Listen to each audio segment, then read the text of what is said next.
सुप्रभात विद्यार्थियों। निबंध की कक्षा में कल हमने पढ़ा था निर्गुण काव्य धारा के प्रेम मार्गी कवियों का परिचय, भक्तिकाल की परिस्थितियाँ और विशेषताएं।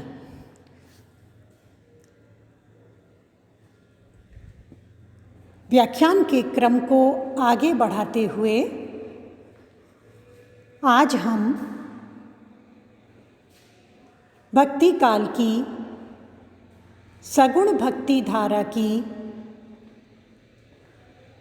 रामाश्रयी शाखा यानी राम भक्ति धारा और कृष्णाश्रयी शाखा अर्थात कृष्ण भक्ति धारा का सामान्य परिचय पढ़ेंगे। साथ ही एक दूसरा टॉपिक हमारा ये भी होगा कि चूँकि हम निबंध भक्ति काल हिंदी साहित्य का स्वर्ण युग इस पर पढ़ रहे हैं, भक्ति काल की संपूर्ण प्रवृत्तियों का परिचय, कवियों काव्यकारों का सामान्य परिचय, परिस्थितियाँ, इन सब के साथ मुख्य हमारी चर्चा का विषय है कि हिंदी साहित्य में भक्ति काल को स्वर्ण युग कहा गया है। विद्वानों, मनीषियों, आलोचकों के द्वारा यह जो सुंदर भावना व्यक्त की गई कि भक्ति काल हिंदी साहित्य का स्वर्ण युग है, तो स्वर्ण युग शब्द के साथ ही हमारे मन में जो विविध प्रश्न उठते हैं, कौन कौन से ठोस कारण रहे कि इस युग के साहित्य को स्वर्ण युग कहा गया। पहला बिंदु लेते हैं हम सगुण भक्ति काव्य धारा। बात की शुरुआत ही मैं करूंगी गोस्वामी तुलसीदास जी के चौपाई से, जिसमें हमने जो पूर्व में निर्गुण काव्य धारा के ज्ञान मार्गी और प्रेम मार्गी संत साहित्य को प्रेमाख्यान साहित्य का जो परिचय प्राप्त किया है, उसकी पुष्टि होगी इससे। तुलसीदास जी कहते हैं, पद बिनु चलहि सुनहि बिनु काना, कर बिनु करहि करम विधि नाना, आनन रहित सकल रस भोगी, बिनु बानी बकता बड़ जोगी। यह चौपाई तुलसीदास जी के रामचरितमानस से ही ली गई है, इसका इन पंक्तियों का भाव है कि जिसके मुख नहीं है, जिसके पग नहीं है, जिसके हाथ नहीं है, वो संपूर्ण संसार का नियंता, संपूर्ण ब्रह्मांड नायक कहलाता है। हमने अक्सर बोला, स्वयं को भी हम कहते हैं और सुना भी है कि जर्रे जर्रे में खुदा का वास है, कण कण में ईश्वर का निवास है। तो ये जो जर्रा जर्रा और कण कण की बात हम करते हैं, तो ये परमात्मा के अस्तित्व के होने का प्रमाण है। ये पंक्तियाँ जिसमें परमात्मा के को बिना मुख, बिना हाथ, बिना पैर के समस्त क्रियाएं बिना मुख के बोलते हुए बोलने वाला कहा गया है, यह निर्गुण का समर्थन करते हुए सगुण में परमात्मा के नर रूप में अवतार लेने की सामर्थ्य की भूमिका है। अब हम सगुण में प्रवेश करते हैं। सगुण काव्य धारा में का प्रारंभ भी हम गोस्वामी जी की इस पंक्ति से ही मैं करूंगी। तुलसीदास जी ने कहा है, सगुण रूप भये भगत प्रेम बस। चौपाई की यह अर्धाली अर्थात अर्ध पंक्ति, अर्ध चौपाई यह भी मानस से ही, रामचरितमानस से ही ली गई है। सगुण रूप भय भगत प्रेम बस, अर्थात भक्त के प्रेम के वशीभूत होकर निर्गुण निराकार अलख निरंजन ब्रह्म सगुण साकार नर अवतार में, अर्थात मनुष्य के रूप में धरती पर जन्म लेते हैं, अवतरित होते हैं, प्रकट होते हैं। इसकी पुष्टि सगुण भक्ति के सकारात्मक प्राकट्य के रूप में की जा रही है। भक्ति क्या है? भक्ति संसार का अस्वीकार नहीं, संसार में अनावश्यक आसक्ति का अस्वीकार करती हुई उस आसक्ति को सर्वशक्तिमान परमेश्वर परम पिता में समर्पित कर संसार में होने की स्थिति है।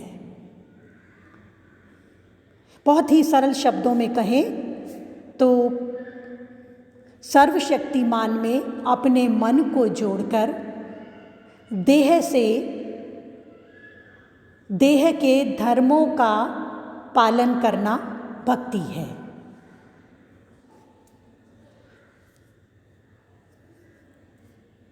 साहित्यिक दृष्टि से अब हम राम काव्य धारा का परिचय देंगे। सगुण भक्ति काव्य धारा साक्षात सगुण रूप की उपासना की बात करती है। इसमें ईश्वर को रूप, रंग, आकार, इंद्रिय दृष्टि बोध से संपन्न बताया गया है। ब्रह्म के निराकार रूप को स्वीकृति देकर भी इन भक्त कवियों ने भक्ति भावना की, ईश्वर कृपा की और भगवान के स्वरूप, ईश्वर के भगवतीय स्वरूप की अनिवार्यता को स्वीकार किया है। मनुष्य का स्वभाव है कि जैसे हम दो हाथ दो पैर, जैसे हम एक सामान्य मानव के रूप में स्वयं को और अपने साथ वालों को देखते हैं, तो भगत प्रेम वश हम अपने परमात्मा को भी देखना चाहते हैं, बात करना चाहते हैं, सुनना चाहते हैं। भक्ति की प्रबल स्थिति पैदा होने पर परमात्मा धरती पर अवतरित होते हैं। राम भक्ति काव्य धारा, जैसा कि नाम से ही हमारे समक्ष स्पष्ट हो रहा है,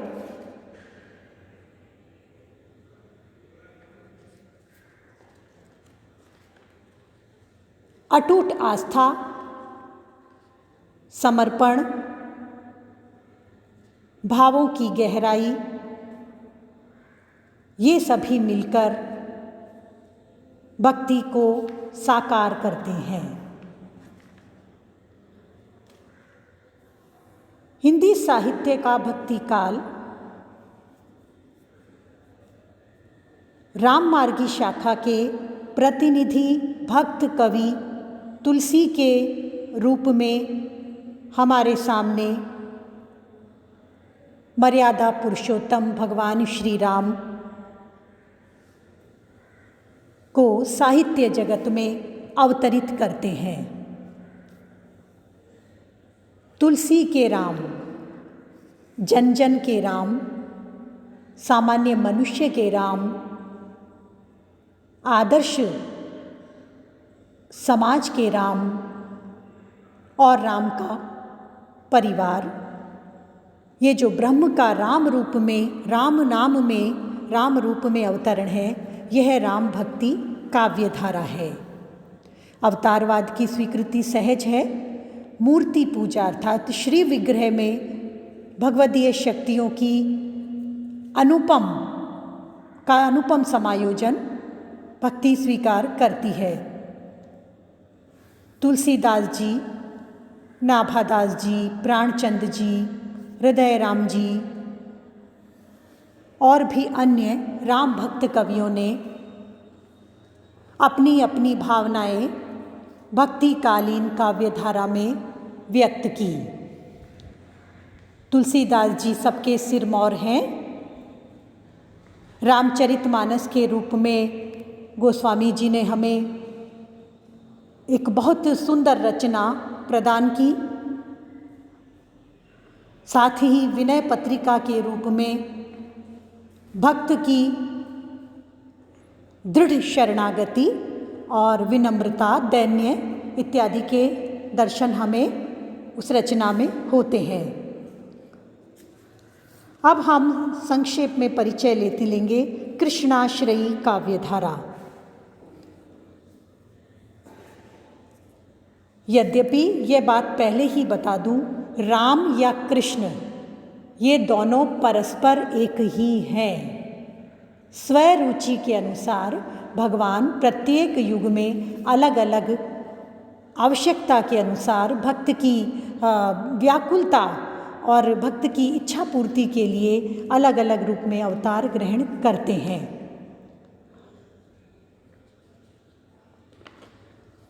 कृष्ण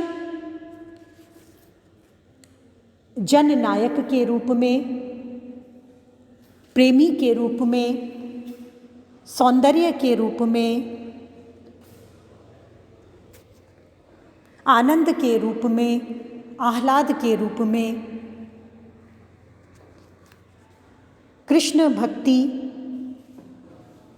काव्यधारा के कवियों के साहित्य नायक तो रहे ही, साथ ही मूलतः उनके समर्पण का आधार। जनमानस में प्रेम, मस्ती, समर्पण, आकर्षण, लोकवेद की मर्यादा के बंधनों से परे दीवानगी, श्रृंगार रस के संयोग और वियोग, वात्सल्य आदि रसों की परिपूर्णता कृष्ण भक्तों में पाई जाती है।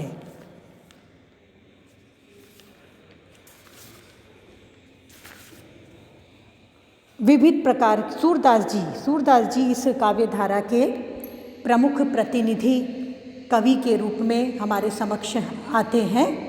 सूरसागर वृहदाकार यह पुस्तक हमारे लिए एक अमूल्य संपत्ति के रूप में साहित्यिक पुस्तक हो सकती है। सूरदास जी का तो जीवन है। कृष्ण को सखा के रूप में, अपने आराध्य को सखा के रूप में मानते हुए सूरदास जी ने विभिन्न प्रकार की लीलाओं का दर्शन करते हुए जिन पदों की रचना की, वो सभी अमूल्य धन है। ये भक्ति साहित्य की ऐसी संपत्ति है जिस पर हम आश्चर्य भी कर सकते हैं और गर्व भी। जिस सूरदास को हम नेत्रों से, चर्म चक्षुओं से न दिख पाने वाली स्थिति में मानते हैं, उन्हीं के नेत्रों ने भगवान श्री कृष्ण की बाल लीलाओं, सख्य लीलाओं, माधुर्य लीलाओं का साक्षात दर्शन प्राप्त किया।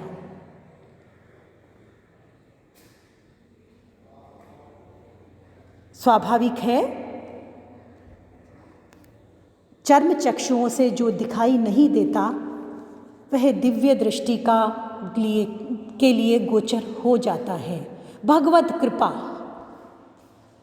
सगुण भक्ति काव्यधारा में भगवत कृपा सर्व प्रमुख है।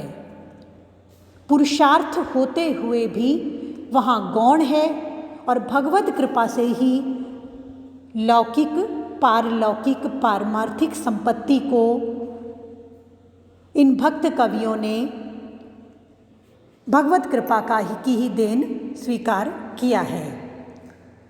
अब आज हम अपने एक मुख्य बिंदु पर आते हैं।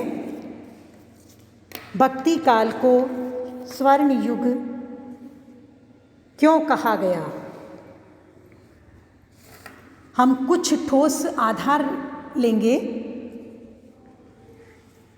आचार्य रामचंद्र शुक्ल के अनुसार साहित्य में लोक रंजन के साथ लोक मंगल के तत्व की प्रमुखता होनी ही चाहिए। इसी कथन की पुष्टि तुलसीदास जी यूँ करते हैं, कीरति भनीति भूति भली सोई, सुरसरी सम सब कह हित होई। अर्थात प्रतिष्ठा, कविता और वैभव, ये तीनों तभी भले होते हैं, तभी अच्छे होते हैं जब सुरसरी अर्थात गंगा के समान सब कह हित होई, सबके हित की बात करते हैं। हमारे सामने उद्देश्य बिल्कुल स्पष्ट हो रहा है। इसी बात को आधुनिक काल के हमारे राष्ट्रीय कवि, हमारे राष्ट्र कवि मैथिली शरण गुप्त ने यूँ कहा, केवल मनोरंजन नहीं कवि का कर्म होना चाहिए, उसमें उचित उपदेश का भी मर्म होना चाहिए। अब हम देखते हैं कि स्थापित आचार्य रामचंद्र शुक्ल, गोस्वामी तुलसीदास जी और गुप्त जी अपने अपने भाषा में अपनी अपनी बात को अपने अपने ढंग से एक ही बात को कह रहे हैं कि साहित्य सहित के भाव को लेकर चलता है और उसे ऐसा चलना भी होना भी चाहिए। अब हम इस कसौटी पर, इस निकष पर भक्ति काल के साहित्य को देखते हैं तो हमें किसी भी प्रकार का संदेह नहीं होता, क्योंकि इस युग का साहित्य लोक रंजन के साथ लोक मंगल का उद्देश्य लेकर ही चला है। जनता का कल्याण हो, आत्मा का अभ्युदय हो, जीवन में सरलता हो, सच्चाई हो, ईमानदारी हो, ये सारी भावनाएं इस साहित्य में पुष्पित पल्लवित हुई हैं। लोक मंगल साथ ही लोक रंजन, लोक रंजन का अर्थ है मनोरंजन। तो मनोरंजन का यहाँ अभिप्राय ये है कि कबीर की साखियाँ दोहे, तुलसी की चौपाइयाँ, मीरा के पद,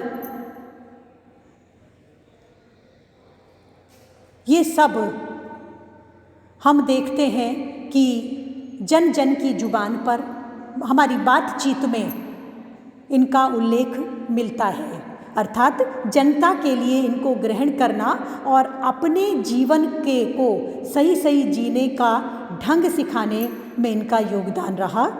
तो लोक रंजन और लोक मंगल इस महान उद्देश्य को की कसौटी पर भक्ति काल का साहित्य तब भी और आज भी पूरा खरा उतरता है। दूसरा जो साहित्यिक दृष्टि से हमारी कसौटी है वो है कि काव्य को जिन दो कसौटियों पर कसा जाता है वो होती हैं भाव पक्ष और कला पक्ष। भाव अर्थात जो उस साहित्य का मुख्य प्रतिपाद्य विषय है, और कला अर्थात भाषा शैली, काव्य रूढ़ियाँ, काव्य रीतियाँ, छंद, अलंकार इत्यादि। पहले हम देखते हैं कि संत साहित्य, संत कबीर आदि, कबीर, गुरु नानक, दादू दयाल, रज्जब, नामदेव, रैदास, इन सभी संतों के साहित्य में भाव पक्ष पूर्णतः प्रबल है।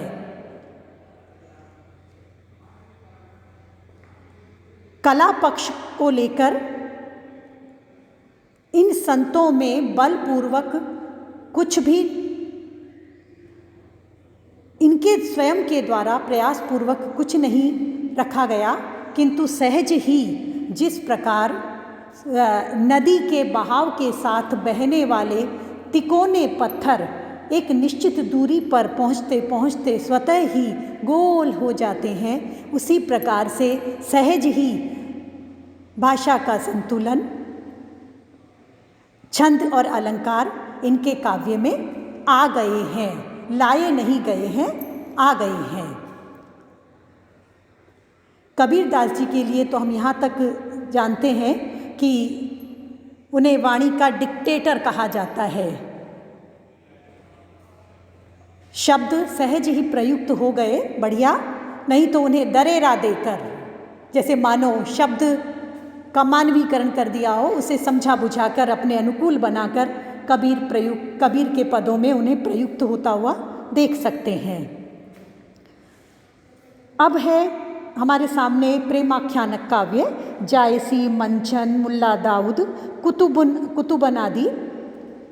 इस श्रेणी के इन सभी कवियों के काव्य में भाव पक्ष तो है ही, सहृदय होता है कवि, रचनाकार संवेदनशील होता है, तो भाव पक्ष स्वतः है। हाँ, छंद, अलंकार, काव्य रूढ़ि, वर्णनात्मक शैली इत्यादि का प्रयोग भी की कसौटी की दृष्टि से भी यह काव्य उत्तम है। सगुण काव्य धारा के गोस्वामी जी और उनके समकालीन जितने भी कवि हैं, सूरदास जी कृष्ण भक्ति काव्य धारा के कवि और उनके अष्टछाप के सभी कवियों में भाव तो है ही, साथ में कला की अभिरुचि भी उत्कृष्ट कोटि की पाई जाती है। तो इस दृष्टि से भी साहित्यिक दृष्टि के निकष पर भी भाव पक्ष और कला पक्ष अर्थात रस जो काव्य की आत्मा है और अन्य जो छंद, अलंकार और चित्य इत्यादि जो काव्य शास्त्रीय तत्व हैं, उन पर भी इस काल का काव्य, इस युग का काव्य सफल हुआ है। तीसरा जो मुख्य आधार है हमारा वो है समन्वय। इस युग का काव्य समन्वय की सहज ही विराट चेष्टा बन गया है। समाधान का साहित्य है, सकारात्मक सोच है। वेदमत, हम गोस्वामी जी को मुख्य केंद्र में रखें तो उनके साहित्य में वेदमत और लोकमत का समन्वय है, निर्गुण और सगुण का समन्वय है, शैव और शक्ति का समन्वय है। समन्वय की विराट चेष्टा लेकर भक्ति काल का साहित्य इस दृष्टि से भी सुंदर और सार्थक उदाहरण प्रस्तुत करता है। एक जो हमारा निकष है उस पर हम चर्चा करते हैं, जो जिसे हम यूँ कहें कि व्यक्तित्व विकास की शब्दावली में जिसे हम पर्सनैलिटी डेवलपमेंट कह सकते हैं अंग्रेजी में, तो आज जो वर्तमान विश्वजनीन स्थितियाँ हमारे सामने हैं, अगर उस दृष्टि से देखें तो कुछ बिंदुओं पर इस साहित्य को हम यूँ देख सकते हैं। पहला है, भीतर की ऊर्जा से ऊर्जस्वित होकर सकारात्मक सोच का साहित्य है, भक्ति काल का साहित्य है। दूसरा बिंदु, वैभव के रहते भी विलासिता से परहेज का साहित्य है, भक्ति युगीन साहित्य। वैभव का विरोध नहीं है, अगर जीवन में कोई वैभव है, धन है, संपत्ति है तो उसका विरोध नहीं है, किंतु विलासिता से परहेज आज की हमारी सबसे बड़ी आवश्यकता है। तीसरा बिंदु है, प्रकृति के पोषण और फिर उसके दोहन की, ज़रूरत जितना उसके दोहन की बात को सामने रखने वाला है यह साहित्य। विरोध नहीं है इस साहित्य में। अगर कोई पाखंड का खंडन भी किया गया है तो विवाद पैदा करने के लिए नहीं, वह सुधार के लिए किया गया है। वस्तुतः यह साहित्य समाधान का साहित्य है, सकारात्मक सोच का साहित्य है, भीतर की ऊर्जा के बाहरी प्रवाह का साहित्य है, जिसकी आज हमें सर्वाधिक आवश्यकता है। इस प्रकार हम निश्चित रूप से कह सकते हैं कि हिंदी साहित्य में भक्ति काल को स्वर्ण युग कहा गया है, माना गया है, वह सर्वथा उचित है। धन्यवाद।